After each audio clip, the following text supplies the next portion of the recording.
তাদের মধ্যে বাক বিতরটা হচ্ছে কে রূহ নিয়ে যাবে। তো জাহান্নামের ফেরেশতারা বলছেন সে এতগুলো খুন করেছে, তার রূহটা আমরা নিব।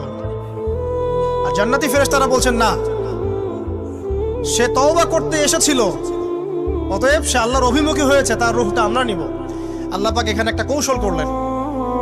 আল্লাহ পাক ফেরেশতাদেরকে বললেন, তোমরা রাস্তাটাকে পরিমাপ করে দেখো, যেদিকে যাচ্ছিল তার পরিমাপ বেশি নাকি যেখান থেকে এসেছে ওর পরিমাণ বেশি। আল্লাহ পাক জমিনকে আদেশ করলেন, হে জমিন তুমি প্রশস্ত হয়ে যাও। এবার পরিমাপ করে দেখা গেল সে তওবার দিকে আসছিল, এর পরিমাণটা বেশি। এই একটা কাজের ওসিলা আল্লাহ পাক তাকে মাফ করে দিলেন। মনে রাখবেন, এটা মৌখিক বিষয় ছিল না, সে মন থেকে ভিতর থেকে কিন্তু সে আল্লাহর প্রতি অনুগত হয়েছে।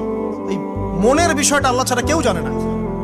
আপনি দেখতে পারেন সমাজে অনেকে দাড়ি টুপি পাগড়ি জুব্বা সব লাগিয়ে ঘুরছে, বিশ্বাস